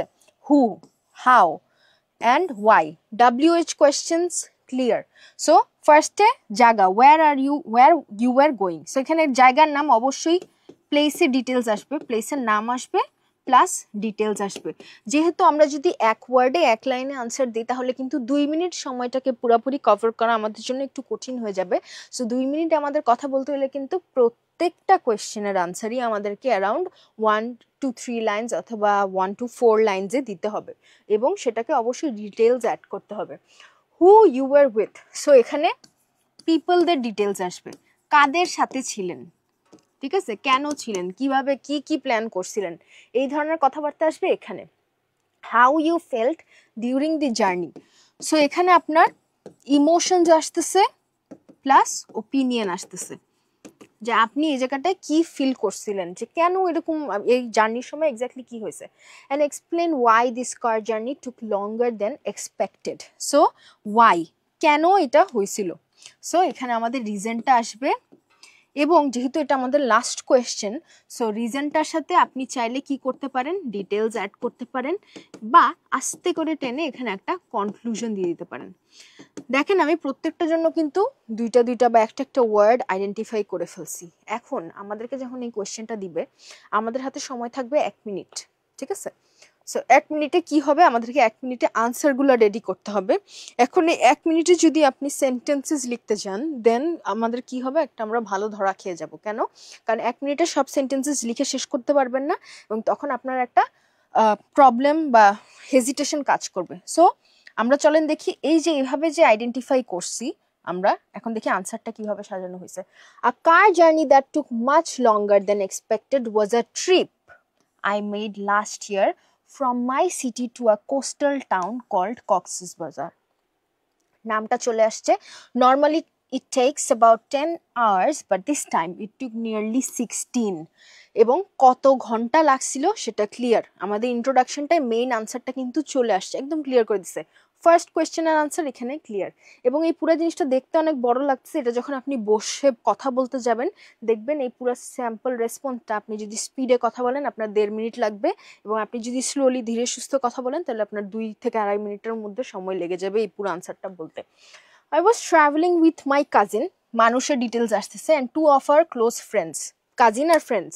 We had planned, কি প্ল্যান করছিল একসাথে, we had planned the trip months in advance as a short getaway to relax by the beach. We were all excited and had our playlist ready, snacks packed, and even made a few stops for photos and tea. So ওরা exactly একসাথে সবাই মিলে কি করছিল, কি plan করছিল, কি কি জিনিস সাথে নিছিল, মানুষ প্লাস ডিটেলসগুলো কিন্তু চলে আসছে। সেকেন্ড কোয়েশ্চেনও কিন্তু আমাদের অ্যাটেম্প্ট হয়ে গেছে। আস্তে আস্তে দেখেন আমাদের ইমোশনের দিকে এখন আমরা চলে যাচ্ছি। থার্ড কোয়েশ্চেন, ইনিশিয়ালি আমাদের এখানে লিঙ্কার ইউজ করছে ইনিশিয়ালি। এখন দেখেন ইনিশিয়ালির পরে আমাদের আরেকটা লিঙ্কারও কিন্তু আসবে। Everything was going smoothly but contrastive idea আসতেছে এখন। A few hours into the journey we hit a major traffic jam on the highway due to road construction, কারণটা বললো, and a minor accident up ahead, অ্যাক্সিডেন্টের জন্য এবং কনস্ট্রাকশনের জন্য দেরি হয়েছে, যেটার জন্য ওরা আটকে গেল। We were stuck for almost 4 hours with barely any movement. So কতক্ষণ আটকে ছিল এটা? It was frustrating and we kept checking GPS apps, but every alternate route was either too far or also congested. তার মানে ওদের তখন ইমোশনটা কি কাজ করছিল ওটাও বলছে, এবং ওই ইমোশনটাকে ডিল করার জন্য ওরা কি করছিল সেই জিনিসটাও ক্লিয়ার করে দিছে। ডিসপাইট দি ডিলে, দেখেন আরেকটা লিঙ্কার আসছে আমাদের এখানে, we tried to stay positive by playing games in the car and chatting. The main reason the journey took so long, আমাদের লাস্ট কোয়েশ্চেনটা কি ছিল? Explain why this car journey took longer. The main reason, দেখেন রিজনটা আলাদা করে বলতেছে, so long was the unexpected traffic and poor road conditions. It taught me, এখন কনক্লুশনের দিকে চলে যাচ্ছি, to always check for road updates before long trips. Still looking back, lesson কি শিখছে এটা দেখতেছে। The bonding experience made it a memorable part of the vacation. So আমাদের কিন্তু ক্লিয়ারলি আনসারটা সুন্দর করে স্ট্রাকচার্ড করা, এবং আমরা যেভাবে আনসারটাকে আইডেন্টিফাই করছিলাম, ডাইসেক্ট করছিলাম, সেই জিনিসটা কিন্তু আমাদের জন্য ইজিয়ার হয়ে গেছে। সো প্রত্যেকটা কোয়েশ্চেনে কিন্তু আনসার করছে কিভাবে, মেইন আনসার দিছে আমাদের, মেইন আনসার দেওয়ার পরে ডিটেলস দিছে, ডিটেলস দেওয়ার সাথে সাথে এক্সট্রা ইনফরমেশন দিছে, এবং শেষে এসে ক্লিয়ারলি কনক্লুশনটাকে কিভাবে সাজাইছে যে আমি কি লেসন শিখলাম। এই জিনিসটা সব সময় তো সব কিছুতে লেসন অ্যাড করা যায় না, তখন আপনি কনক্লুশন অ্যাড করবেন, একটা রিলেভেন্ট কনক্লুডিং সেন্টেন্স দিয়ে আপনার আনসারটাকে সুন্দরভাবে র্যাপ আপ করে ফেলবেন। এখন আপু আমি কিভাবে বুঝবো যে আমি 2 মিনিট কথা বলতেছি নাকি না? টাইমড কন্ডিশনসের আন্ডারে নিজেকে ফেলেন, এটা ছাড়া আর কোনো উপায় নাই। নিজে ঘড়ি ধরে বসেন যে আমি 2 মিনিট এই টপিকে কথা বলবো এবং 2 মিনিটের মধ্যে আমি কথা বলা শেষ করব। প্র্যাকটিস করতে করতে আস্তে আস্তে নিজেরই ইমপ্রুভমেন্টটা আপনি নিজে দেখতে পারবেন। চলেন আস্তে আস্তে পার্ট 3-তে মুভ করি, which is our follow up section. Part 2-তে অলরেডি আমাদের কি কি আসছে topic, car journey, time longer than it expected. So এখানে দেখেন কার নিয়েই কিন্তু কোয়েশ্চেন আসতেছে, এবং ওখানে আমি কোয়েশ্চেন আনসারের মধ্যেও বলছিলাম যে poor traffic conditions, poor road construction, এগুলা নিয়ে সমস্যা হয়েছে। সো চলেন আমরা একটু দেখি যে এবার আমাদেরকে ফলো আপ সেকশন, যেটা সেকশন 3 ডিসকাশন টপিকস, এগুলাতে কি কোয়েশ্চেন করতে পারে। ডিসকাশন টপিকসে কিন্তু আপনার কোনো প্রিপারেশন টাইম থাকবে না, ক্লিয়ারলি বলে দিচ্ছি, নো প্রেপ টাইম। এবং এখানে প্রত্যেকটা কোয়েশ্চেন আপনাকে করার পরে সে আপনার উত্তরটা শুনবে, এরপরে আরেকটা কোয়েশ্চেন করবে, একসাথে সব কিছু করবে না, ঠিক আছে? সো ফার্স্ট হাফের কোয়েশ্চেন আমাদের কি বলতেছে, ড্রাইভিং আ কার। কোয়েশ্চেন্স কি কি আসতেছে, how interested are young people in your country in learning how to drive. তোমার দেশে মানুষ যারা ইয়াং আছে ওরা কতটুকু ইন্টারেস্টেড গাড়ি চালানো শিখতে। What are the differences between driving in the country side and driving in the city. শহরে আর রুরাল এরিয়া অথবা কান্ট্রি সাইড, শহরের বাইরে কোথাও ড্রাইভিং করার মধ্যে ডিফারেন্সেসগুলা কি, এগুলো শুনেই কিন্তু আমাদের জন্য জিনিসটা অনেকটুকু ইজিয়ার হয়ে যায়, এবং আমরা কিন্তু কিছু অ্যাডিশনাল ওয়ার্ডস, লিঙ্কিং ওয়ার্ডসগুলো ইউজ করতে পারি, like additionally, firstly, secondly, thirdly, এই ধরনের শব্দগুলো। Do you consider most drivers where you live to be good drivers. আপনি যেখানে থাকেন সেখানে ড্রাইভার কি সবাই ভালো, এটা আপনাকে কোয়েশ্চেন করতেছে। সেকেন্ড হাফের কোয়েশ্চেন কি আসতে পারে, ওগুলা শেষ হইলে ইলেকট্রিক কার্স, এটা কিন্তু রিয়েল কোয়েশ্চেন, এই কোয়েশ্চেনগুলো আসছে, এবং এই জন্যই আমরা এই কোয়েশ্চেনগুলোরই কিন্তু সলিউশন দেখতেছি যে কিভাবে আমরা প্রত্যেকটা কোয়েশ্চেনকে ডিল করতে পারি আইডিয়া না থাকলেও। ইলেকট্রিক কার শুনলেই প্রথমে আমাদের মাথায় কি আসে, টেসলা, ইলন মাস্ক, এই শব্দগুলো, রাইট? সো এগুলা নিয়ে আমাদেরকে বানায় বলতে হবে। এখন কোয়েশ্চেন যে আপু আমি যা বলবো সব কি সত্যি বলতে হবে? আপনি যদি বানায় ফ্লুয়েন্টলি আপনার আনসার দিতে পারেন, কেউ এক্সামিনার বা ওই আইএলস এর ওখানে কেউই ফ্যাক্ট চেক করতে যাবে না আপনার আনসারগুলো কি 100% সত্যি কিনা। ওরা যেটা দেখবে আপনি ফ্লুয়েন্টলি কথা বলতে পারতেছেন কিনা। So keep that in your mind. Electric cars এর কোয়েশ্চেন্স কি, how popular are electric cars in your country. Barely popular আমরা বলতে পারি, অথবা দেখি আমরা আস্তে আস্তে গ্রোয়িং হচ্ছে হয়তো বা। In what ways could more people be persuaded to buy electric cars. আপনাদের সব কোয়েশ্চেন্সগুলো একটু কমেন্ট বক্সে দিয়ে রাখেন, আমরা এই সেকশন 3টা দেখা শেষ হলেই কোয়েশ্চেন্সগুলো আনসার করবো। Do you think all cars will be electric one day. লাস্টে কি কোয়েশ্চেন করছে, আপনার কি মনে হয় সব গাড়ি কি ইলেকট্রিক হয়ে যাবে? সো এবার দেখি 5 থেকে 6 মিনিট এই সেকশনে দেওয়া হয় আমাদের ফলো আপ সেকশন। 5 থেকে 6 মিনিট যদি আমাদেরকে আনসার করতে হয়, প্রত্যেকটা কোয়েশ্চেনের আনসারই কিন্তু আমরা 3 লাইন বা 4 লাইন করে যদি করি তাহলে সুন্দর মতন একটু অর্গানাইজেশনটা ইজিয়ার হয়ে যায়। All right, number 1, how interested are young people? Most young people are quite eager to learn driving as soon as they are legally allowed. Relevant একটা সেন্টেন্স দিয়ে ইন্ট্রোডাকশন দিল। সো পার্ট 3 এর জন্য আমরা যে ফরম্যাটটা ফলো করব সেটা কি? Opinion plus reason plus example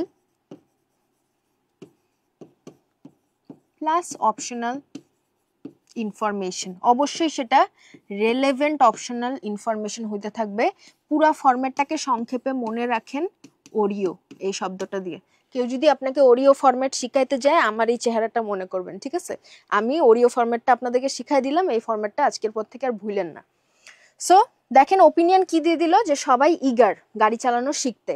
it gives them a sense, এখন দেখেন রিজন দিচ্ছে যে কেন এত interested.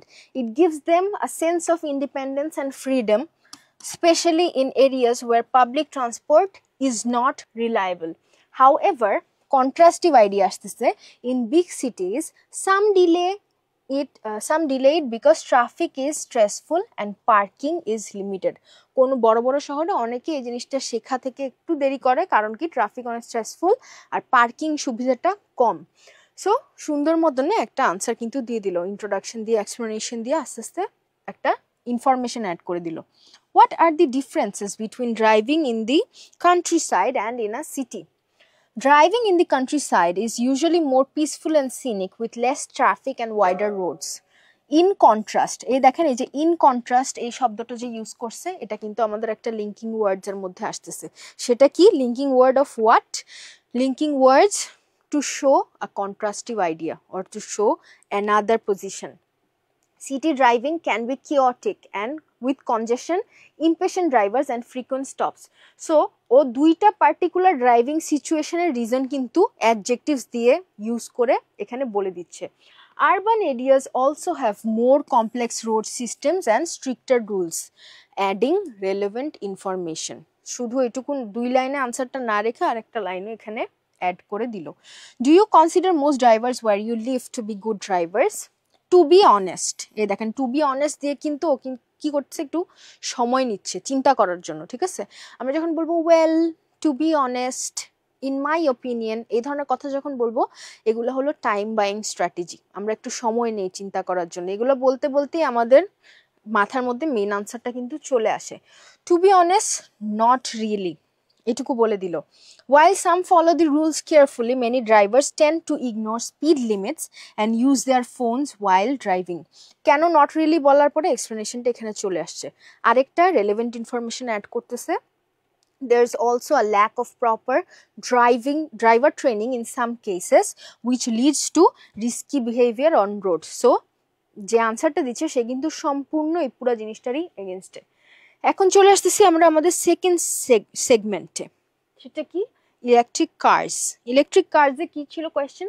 How popular are electric cars in your country? Electric cars are becoming more popular in my country, especially in big cities. দেখেন clearly বলে দিচ্ছে যে দেশের কোন পার্টিকুলার অঞ্চলটায় পপুলার হচ্ছে। Some people are starting to buy them because they care about the environment and want to try something new. মানুষজন কি জন্য কিনতেছে? বিকজ এনভায়রনমেন্টের জন্য ওরা কেয়ার করে এবং ওরা নতুন কিছু কিনতে চায়।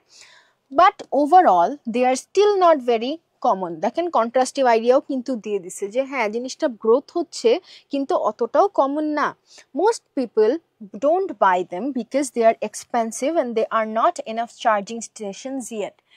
So while interest is growing, there is still a long way to go before they become widely used. So এই লাস্ট লাইনটা দিয়েও কি করলো, পুরো জিনিসটাকে সুন্দর করে আইডিয়াটা র্যাপ আপ করে দিল।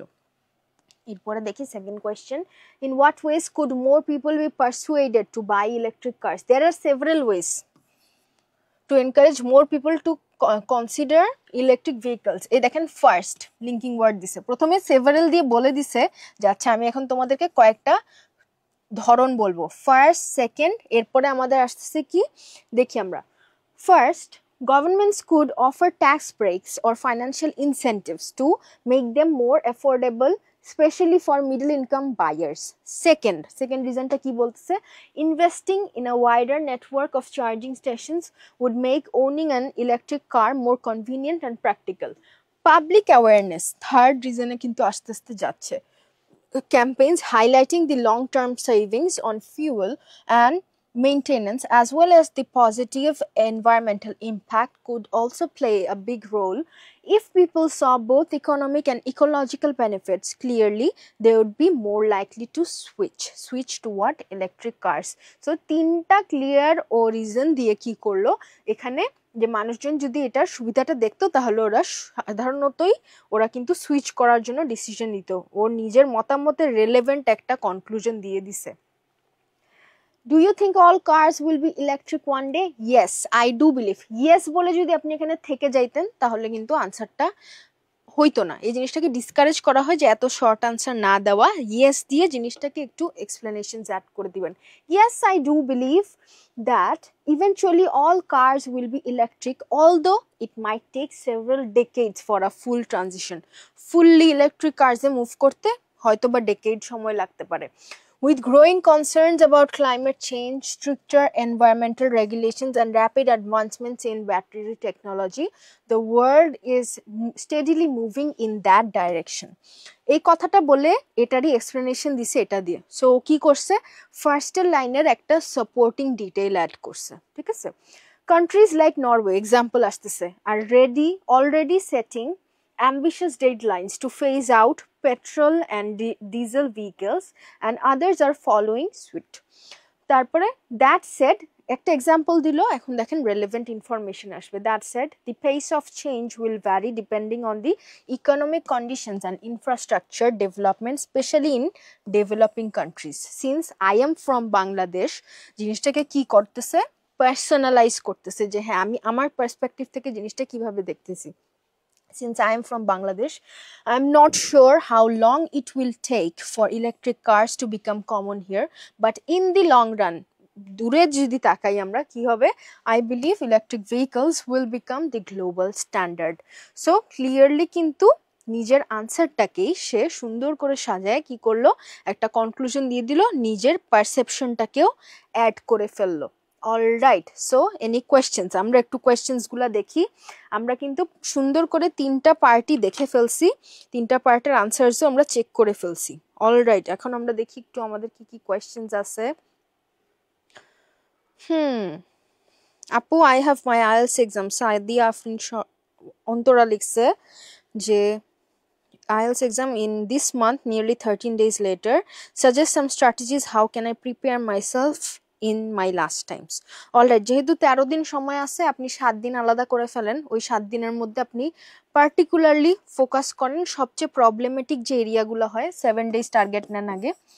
সবচেয়ে প্রবলেমেটিক যে এরিয়াগুলো হয় ওই প্রবলেমেটিক এরিয়াগুলোতে আপনি প্র্যাকটিস করেন, ঠিক আছে। প্র্যাকটিসের জন্য আপনি কেমব্রিজের বই ফলো করতে পারেন। আপনি যদি মেন্টরসের স্টুডেন্ট হয়ে থাকেন, আমরা মেন্টরস থেকে যে ম্যাটেরিয়ালসগুলো দেই, যে বইগুলো দেই, সেগুলো যদি আপনার কাছে থেকে থাকে তাহলে আপনি ওগুলোর মধ্যেও যে কোয়েশ্চেনগুলো আছে ওগুলো প্র্যাকটিস করলেও you are going to be good. So এই 7 ডেজের মধ্যে আপনি কি করবেন, আপনার সব প্রবলেম এরিয়াজ নিয়ে কাজ করবেন, ঠিক আছে। প্রবলেম এরিয়াজ নিয়ে কাজ করলে, এখন এখানে প্রবলেম এরিয়াজ বিভিন্ন টাইপের হতে পারে, রিডিং এ হতে পারে আমার হেডিং ম্যাচিং এর সমস্যা। সো আপনি বসেন হেডিং ম্যাচিং নিয়ে যে আমি এই কয়েক ঘন্টা, ধরেন 4 ঘন্টা আমি শুধু হেডিং ম্যাচিংই করব, সব খুঁজে খুঁজে হেডিং ম্যাচিং বের করেন, ওগুলো সলভ করেন, ঠিক আছে। এরপরে হেডিং ম্যাচিং আর ধরবেন না, ওই 4 ঘন্টা শুধু হেডিং ম্যাচিং এর জন্য। এরপরে এই প্রবলেম এরিয়াগুলো সলভ হয়ে গেলে আপনার সময় আছে কত, এখনো 13 দিন, রাইট।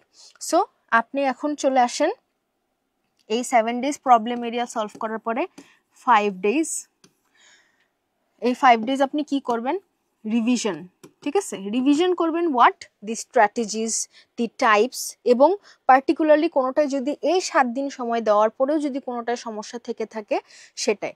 এবং অবশ্যই প্রতিদিন চেষ্টা করবেন 1.5 ঘন্টা সম্পূর্ণ স্পিকিং এর জন্য রাখার, ঠিক আছে। যত কিছুই হয়ে যাক, যত ব্যস্তই আপনি থাকেন, 1.5 ঘন্টা আপনি স্পিকিং এর জন্য দিবেন, এবং ওই 1.5 ঘন্টায় আপনি পরপর 15 মিনিট সময় ধরে ধরে কয়েকটা স্পিকিং টেস্ট করার চেষ্টা করেন। এই রিভিশন টাইমটা আমাদের চলে গেলে আপনার হাতে সময় থাকলে থাকতেছে কত 7 আর 5-এ 12 চলে গেল, আর আপনার হাতে সময় থাকতেছে একদিন। এই একদিন আপনি কিচ্ছু করবেন না, সম্পূর্ণ রেস্ট নেবেন এবং কোনো রিভাইজ কিচ্ছু করার দরকার নেই, কোনো টেনশনও করার দরকার নেই, ঠিক আছে? বেশি স্ট্রেস নেওয়ার দরকার নেই, ঠান্ডা মাথায় গিয়ে এক্সাম দেন, আপনার দেখবেন যে এক্সাম ভালো হয়েছে। So best of luck. অবশ্যই আমাদের নেক্সট লাইভে আমি থাকলে আমাকে জানাবেন আপনার রেজাল্ট আসছে নাকি। ওকে, এরপরে দেখি কি কোয়েশ্চেন। আপু আমি অলরেডি 3টা ক্লাস করছি। আদিত্য একটা কোয়েশ্চেন করছিল ফার্স্টেই যে পড়তে সমস্যা হচ্ছে, কিভাবে শুরু করতে পারেন। সো যেহেতু আপনি মাত্র 3টা ক্লাস করছেন, তার মানে আপনি এখনো রিডিং মডিউলে আছেন। আমি আপনাকে সাজেস্ট করব আপনি আপনার রিডিং স্পিড বা রিডিং স্কিল এটার উপরে কাজ করেন। এখন রিডিং স্কিল ডেভেলপ করার জন্য কি করতে পারেন আপনি? রিডিং স্কিল ডেভেলপ করার জন্য আপনি প্রতিদিন সময় ধরে 6 পাতা পড়বেন। সেটা যে কোনো কিছুর হইতে পারে, কোনো বইয়ের হইতে পারে, আর্টিকেলের হইতে পারে, ঠিক আছে? 6 পেজেস। আপাতত আপনার সম্পূর্ণ মনোযোগ দিতে হবে রিডিং স্পিডের উপর। এই জিনিসটাতে স্পিড আনেন, ঠিক আছে? বাকি মডিউলগুলো আস্তে আস্তে যখন আপনার ইনস্ট্রাক্টর আপনাকে ক্লাস করাবে তখন এমনিই জানতে পারবেন। আপাতত এই জিনিসটা ডেভেলপ করেন। এটার জন্য আপনি বই পড়তে পারেন বা আপনি কোনো আর্টিকেল পড়তে পারেন, যেটা আপনার পছন্দ হয় সেটা খুঁজে বের করেন এবং সেটা আপনি পড়া শুরু করেন। রাইট, এরপরে দেখি ইরফান। হ্যালো আপু, স্পিকিং এর সময় কোন অ্যাকসেন্ট ইউজ করলে better, British or American? Alright, thank you for your question. So আমাদের পার্টিকুলারলি অ্যাকসেন্ট জিনিসটাতে কোনো ফোকাস করাই হয় না। সো অনেকে হয়তোবা আপনাকে, আমাদের যখন ছোট ছিলাম তখনও অনেকে হয়তোবা বলছে অ্যাকসেন্টের উপরে কাজ করো, অ্যাকসেন্টের উপরে কিছু নাই। এটা সম্পূর্ণ ভুয়া একটা কথা। অ্যাকসেন্টের উপরে মনোযোগ না দিয়ে আপনি যেটার উপর মনোযোগ দিবেন সেটা হলো আপনার ফ্লুয়েন্সি অ্যান্ড আনসারের ক্ল্যারিটি। আপনি যদি সুন্দরভাবে কথা বলতে পারেন, আনসারটা ক্ল্যারিটি থাকে এবং ফ্লুয়েন্টলি কথা বলতে পারেন, দেন ইউ আর গুড। আপনার ফ্লুয়েন্সি নিয়ে অ্যাকসেন্ট নিয়ে কোনো টেনশন করারই দরকার নেই। অনেকে আছে কোনো অ্যাকসেন্ট ফলো করে না এবং সুন্দরভাবেই স্পিকিংয়ে 8-9 এগুলা পায়। কেন? কারণ তারা সুন্দরভাবে ক্ল্যারিটির সাথে স্ট্রাকচার্ড ওয়েতে আনসারটা দিতে পারছে। আদিত্য, আপনার সলিউশনটা একটু আগেই দিচ্ছি আমি। অ্যাকচুয়ালি আপনি রিডিং স্পিডের উপরে কাজ করবেন। একটু আমাদের লাইফটা আরেকবার দেখলে হয়তো বা সলিউশনটা খুঁজে পাবেন কিভাবে বলছিলাম যে রিডিং স্পিডের উপর কাজ করতে হবে। Himel, mentors is the best for IELTS, good instructor আছে। Thank you so much for your recommendation.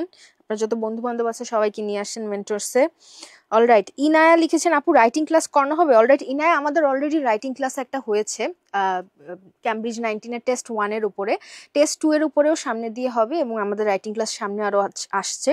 So আপনার যদি রাইটিং ক্লাস এখন মনে হয় যে করতে চান, তো আপনি এই পেজেই আমাদের লাইভগুলো সেভ করা আছে, একটু নিচে গেলেই খুঁজে পাবেন। ফাহমিদা জেবিন লিখেছেন my mind has been blown. Alright, thank you so much, stay with us. এরপর Sadia Afrin, Apu, I am a student from Mentors and I am fixing my problems reading. All right, best of luck Sadia.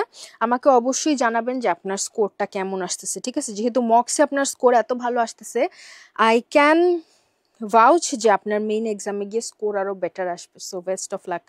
Mohammad Raihan আপু, next reading class কবে? Next reading class আমাদের সামনেই আসতেছে। Next module আমরা কোনটা আনবো সেটার উপর একটু চোখ রাখবেন, প্রতি শনিবার এবং বুধবার। Thank you, Apu, for your guideline. I will follow up with my progress to you. All right, thank you so much.